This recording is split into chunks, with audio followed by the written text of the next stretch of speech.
অন্যান্য রাজ্যে যেভাবে বাঙালিদের উপর অত্যাচার চলছে, শিলচরের বাঙালিরাও বাদ যাবে না, বললেন সুস্মিতা। যে শিলচরের বাঙালিরা আপনারা এই প্রসেস থেকে, এই প্রতিক্রিয়া থেকে আপনারা বাইরে থাকবেন না। কেন থাকবেন না সেটাও বলে দিচ্ছি। এখন ইলেকশন কমিশন বলছে স্পেশাল ইন্টেন্সিভ রিভিশন হবে, ভোটার লিস্ট রিভিশন হবে। আর সবাই শুনে নিন, ওরা আপনাদের আধার কার্ড মানবে না, এনআরসিতে নাম থাকলে মানবে না, রেশন কার্ড মানবে না, জমির কাগজ মানবে না। আর যারা বাংলা ভাষা বলেন তাদেরকে প্রথম বাংলাদেশি বলে জেলে ঢুকানো হবে। বিজেপির বিভাজনের রাজনীতির বিরুদ্ধে তৃণমূল কংগ্রেসের আন্দোলন কর্মসূচি শিলচরে। পশ্চিমবঙ্গের মুখ্যমন্ত্রী মমতা বন্দ্যোপাধ্যায় কর্তৃক বিজেপির বিভাজনের রাজনীতির বিরুদ্ধে আসামের বিভিন্ন জেলায় আন্দোলন গড়ে তোলার নির্দেশ দিয়েছেন। সেই মতে আসাম প্রদেশ তৃণমূল কংগ্রেসের তরফে শনিবার শিলচর ছাড়াও অন্যান্য জেলায় বিজেপির বিরুদ্ধে আন্দোলন শুরু করেছে। আগামী দিনে এই আন্দোলন অব্যাহত থাকবে বলে জানিয়েছেন সাংসদ সুস্মিতা দেব। এই প্রতিবাদটা আমরা কেন করছি? আমি যখন সিএএ যখন এসেছিল তখন সুস্মিতা দেব প্রথম বলেছিল যে বাঙালিদের নিরাপত্তার জন্য সিএএ দিয়ে কোনো কাজ হবে না। আজকে লজ্জার ব্যাপার, ভারতীয় জনতা পার্টি যারা হিন্দু বাঙালিদের ভোটে জিতে আসেন, সেই বিজেপি বিধানসভাতে প্রশ্নের উত্তরে বলছে যে আসার পরে শুধু 300টা অ্যাপ্লিকেশন হয়েছে আর শুধু 2জন হিন্দু বাঙালিকে নাগরিকত্ব দেওয়া হয়েছে। যারা নিজেকে হিন্দুদের দল বলেন ভারতীয় জনতা পার্টি, আজকে আমি প্রকাশ্যই সবার থেকে বলছি যে বিজেপির থেকে বড় বিশ্বাসঘাতক দল এই দেশের ইতিহাসে কোনোদিন হয়নি। বন্ধুগণ, 6 বছর আমরা যারা আসামে বসবাস করি, আমরা হিন্দু বাঙালি আছি, আমরা বাঙালি মুসলিম আছি, আমরা অসমিয়া আছি, বোডো আছি, মিসিং আছি, ডিমাসা আছি, বর্মন আছি, আমি রাজবংশী আছি। আমি প্রত্যেককে জিজ্ঞেস করতে চাই যে এনআরসিতে আমরা দীর্ঘ 6 বছর ভারত সরকারকে নাগরিকত্বর কাগজ দেখালাম। 6 বছর, 2013 থেকে 2019 পর্যন্ত 6 বছর কাগজ দেখাবার পরে আমরা কি পেলাম আসাম রাজ্যতে? এইটা প্রশ্ন করার সময় চলে এসছে। আজকে এনআরসিতে 19 লক্ষ মানুষ বাদ গেল।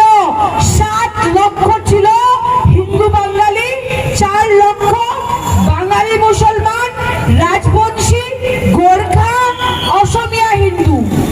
আজকে এনআরসি নিয়ে বিজেপি কি করতে পেরেছে?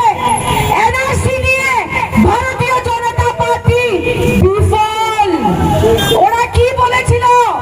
হেমন্ত বিশ্ব শর্মা 2021-এর নির্বাচনে জাতি মাটি বেটি, যে জাতি মাটি বেটির নামে যে দল আজকে আসামে রাজত্ব করছে, সেই হেমন্ত বিশ্ব শর্মাকে জিজ্ঞেস করতে চাই যে 10 বছরের ডাবল ইঞ্জিন সরকার আপনারা 10 বছর উচ্ছেদ করলেন না কেন?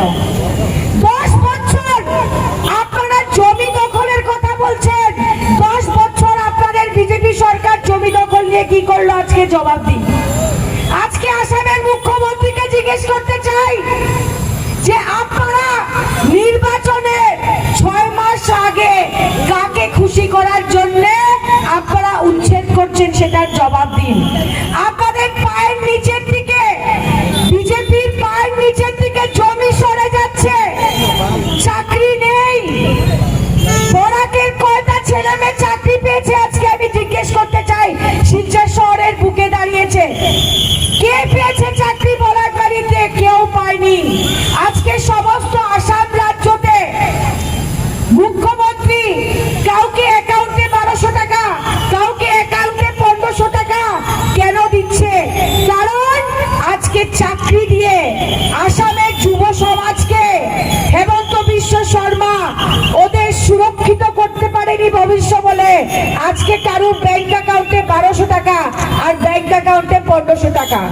শিলচরের বাঙালিদের বলতে চাই, যারা পদ্ম ফুলকে ভোট দিন, বছরের পর বছর, দিনের পর দিন আপনাদের অধিকার আছে, বিজেপিকে প্রশ্ন করেন যে বাঙালিদের বিরুদ্ধে আজকে সমস্ত দেশে কি চলছে, যেটা মমতা বন্দ্যোপাধ্যায় বলছেন। ওরা Haryana police, Delhi police, Rajasthan police আজকে বিভিন্ন গরিব মানুষকে তুলে নিয়ে যাচ্ছে, জেলে দিয়ে দিচ্ছে, কারুর হাত পা ভেঙে দিচ্ছে, কারুর গায়ের উপরে গরম জল ফেলছে। ওদের দোষটা কি? ওদের দোষটা হলো ওরা বাংলায় কথা বলে। কেন করছে শুনে নিবেন শিলচরের বাঙালিরা, কেন করছে? কারণ ভারত সরকার, prime minister Modi, home minister Amit Shah যারা বলেছিল যে বিদেশিকে বের করবে, আজ পর্যন্ত ওরা বাংলাদেশে কতজনকে পাঠাতে পেরেছে? আজকে বাংলাদেশি বাংলাদেশি বলে ওরা আসামের মানুষের, অসমীয়া জাতির ভোট নিয়েছে, কিন্তু বাংলাদেশে কাউকে পাঠাতে পারেনি। এই বিফলতার জন্য, এনআরসির বিফলতাকে লুকাবার জন্য এখন বিজেপি ভারতবর্ষের বিভিন্ন রাজ্যতে যারা বাংলা ভাষা বলে ওদেরকে ধরে ধরে জেলে ঢুকিয়ে দিচ্ছে। যে শিলচরের বাঙালিরা আপনারা এই প্রসেস থেকে, এই প্রতিক্রিয়া থেকে আপনারা বাইরে থাকবেন না। কেন থাকবেন না সেটাও বলে দিচ্ছি। এখন ইলেকশন কমিশন বলছে স্পেশাল ইন্টেনসিভ রিভিশন হবে, ভোটার লিস্ট রিভিশন হবে। আর সবাই শুনে নিন, ওরা আপনাদের আধার কার্ড মানবে না, এনআরসিতে নাম থাকলে মানবে না, রেশন কার্ড মানবে না, জমির কাগজ মানবে না। আর যারা বাংলা ভাষা বলেন তাদেরকে প্রথম বাংলাদেশি বলে জেলে ঢুকানো হবে। এটাও শুনে নিন বাঙালি হিন্দুরা, আজকে পশ্চিমবঙ্গতে এনআরসির নোটিশ যাচ্ছে, এটা হিন্দু বাঙালিদের বাড়িতে যাচ্ছে।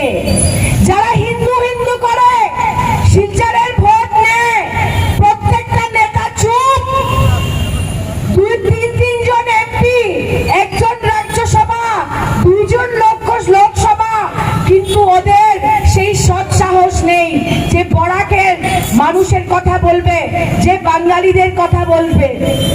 আপনারাও ভালো করে বিচার করে নেবেন যে যখন ভোটার লিস্ট আবার রিভিউ হবে, আর এটা আসামে হবেই, ইলেকশন কমিশন অফ ইন্ডিয়া বলে দিয়েছে যে ভারতবর্ষের প্রত্যেক রাজ্যতে স্পেশাল ইন্টেনসিভ রিভিশন হবে।